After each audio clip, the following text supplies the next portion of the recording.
Falar um pouquinho sobre os conteúdos? Já que a Maria Lúcia tocou na temática educação ambiental, um dos focos mais importantes hoje, de vanguarda, é a questão da corporeidade. Quer dizer que o aprendizado ele é acelerado com a questão da corporeidade, que difere muito do que é uma educação física rudimentar. Isso tem todo um arcabouço, né? E esse fato do aluno ir ao campo, de poder perceber o ambiente com os 5 sentidos, e que os pesquisadores chamam isso de topofilia, é algo fantástico, porque realmente o aprendizado muda. Você sai da sala de aula, você consegue sentir a natureza, e o aprendizado, isso provoca realmente um efeito fantástico. Corporeidade seria dar corpo àqueles ensinamentos, àqueles... Não, é você vivenciar com os 5 sentidos seus, o seu próprio corpo, né? De você poder ver a alga, tocar na alga, poder sentir a textura, poder, ao ir ao ambiente, você entrar em contato com aquilo que eu falei, o iodo do mar, a salinidade, a radiação solar, e a integração da equipe, os sons, né, do mar, que são maravilhosos. Então, isso realmente causa um efeito bastante, vamos dizer assim, sinérgico para o aprendizado. E nesse sentido, o Maranhão é privilegiado porque esse laboratório a céu aberto é uma riqueza sem par. Sem dúvida. E a costa do Maranhão é considerada uma das áreas mais importantes, né, para aves migratórias, especialmente essas que a gente viu no vídeo claramente, né, grandes grupos de aves que permanecem nessa área em Panacoatira durante pelo menos 10 meses. Tá?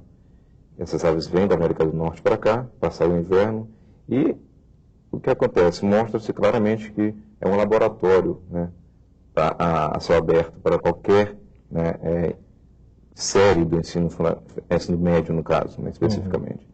E a professora Lúcia mostrou claramente que você pode integrar, né, o conceito, né, observado em sala de aula teórico, né, com um aprendizado prático na praia, no caso específico. Né?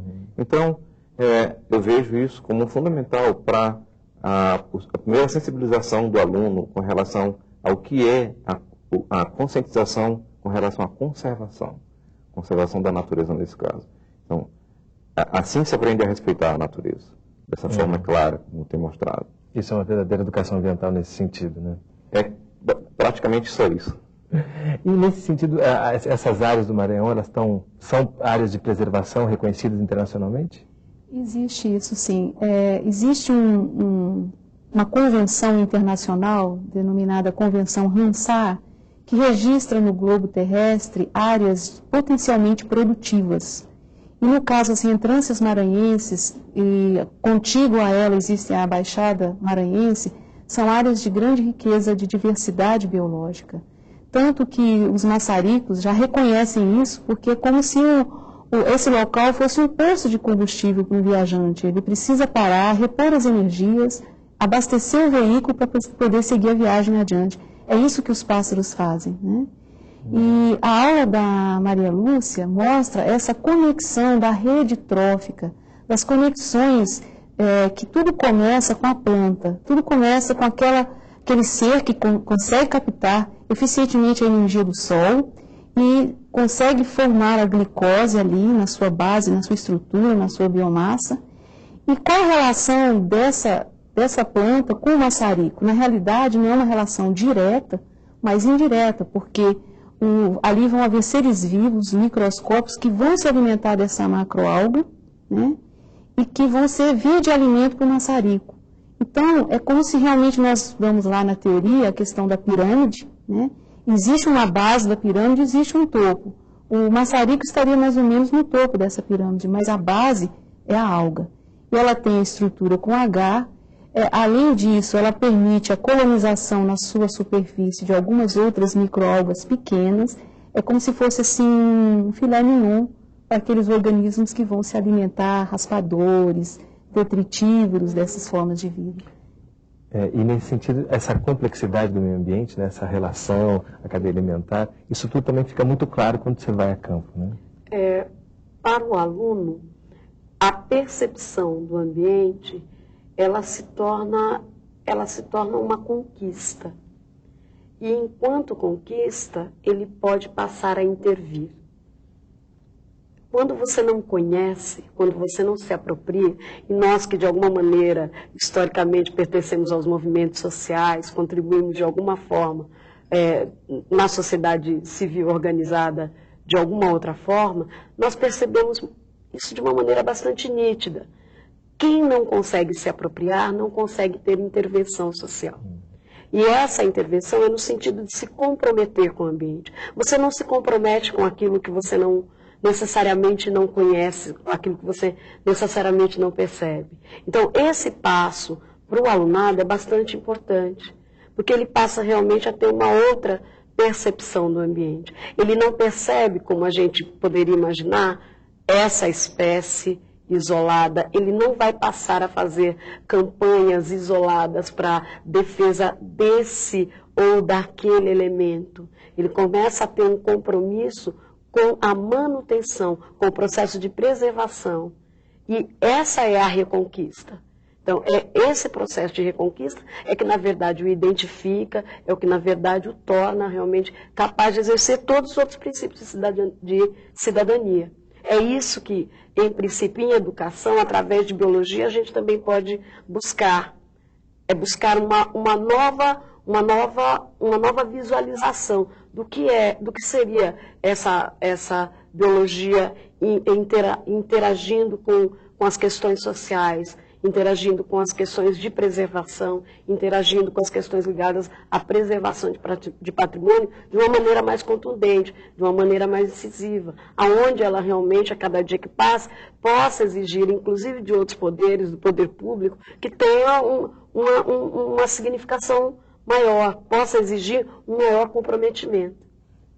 E nesse sentido, quando você fala de universos, ali fica muito claro no vídeo, né? Você está mostrando para eles, aquilo ali faz parte para nós de um grande ecossistema, mas é o universo dele. Isso também pode ser transposto por uma série de dimensões da vida, né? Isso também é uma aula de cidadania, né? O que, na verdade, nos move é a própria realidade social em que nós estamos inseridos. Trabalhar a educação no estado do Maranhão não é uma tarefa fácil. Nós estamos no estado onde o índice de desenvolvimento humano é considerado o menor do país. Nós estamos no estado que passa por uma crise educacional eminente, onde os setores demonstram problemas atualíssimos.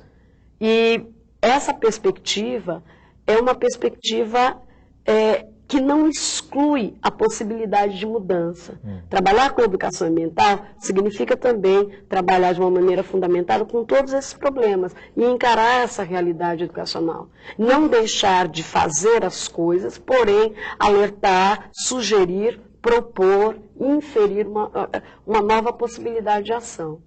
Nós precisamos hoje trabalhar melhor essas alianças, essas parcerias. Eu vejo isso como uma experiência única, de fato. Eu ainda não tinha visto algo formidável nesse sentido. Porque, de fato, quem está dando aula no terceiro grau, no caso, na universidade, quando receber esses alunos que estão passando pela professora Lúcia, eles já estão com uma formação bem razoável do ponto de vista do conhecimento. Vão dar menos trabalhos para a gente. Né? Porque eles vão chegar já com um feedback bem preparado. E isso é uma vantagem adicional, porque você pode agora trabalhar outros aspectos. E mais além ainda, né? Aprofundar mais.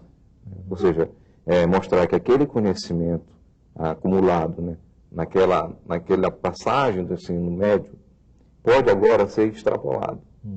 Ou seja, ele pode ir mais além do que ficar naquela coisa restrita de apenas ter olhado uma função de uma alga servindo de alimento para um organismo bentônico que vai funcionar de alimento para um grupo de maçaricos.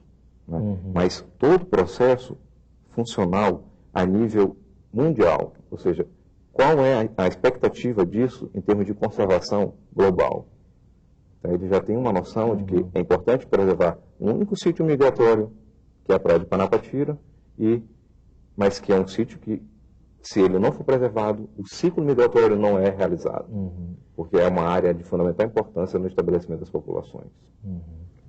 Eu gostaria de fazer uma intervenção exatamente nesse sentido. A escolha de Panapatira não é uma escolha casual, é uma escolha baseada, inclusive, na preocupação. Hoje mesmo nós conversávamos e eu dizia que como será Panacoatira daqui a 10 anos, visibilizando aí a questão da interferência humana, visibilizando a realidade socioambiental. Como será isso que hoje tem uma riqueza estuarina bastante evidente, se não houver realmente um cuidado e uma orientação, inclusive no sentido da sociedade ter percepção desses acordos, ter percepção que essa é uma área de preservação de visibilidade mundial. Uhum. Isso nos importa, nos reporta a uma outra questão, a continuidade, o processo continuado de formação desse aluno, comprometido já com essa nova visão da realidade. Além da gente poder ter o prazer de ir percebendo vocações. Esse prazer, eu acho que, aí as outras profissões que me perdoem, mas eu acho que só nós que somos professores, em princípio, temos esse prazer de perceber o desabrochar vocacional de um aluno que você não conseguiria observar se não tivesse um trabalho de campo inicial, ou se não tivesse pelo menos uma situação de aprendizagem que o levasse a se expressar. Isso é perfeito, porque naquele momento daquela aula prática em loco, surge um biólogo dali. Uma pessoa que, a partir de agora, vai tratar aquele assunto seriamente, levar a sério aqueles ensinamentos. Uhum. Já que ela falou dessa questão da preservação ambiental, a gente pode falar também um pouquinho do perigo dos mangues de São Luís?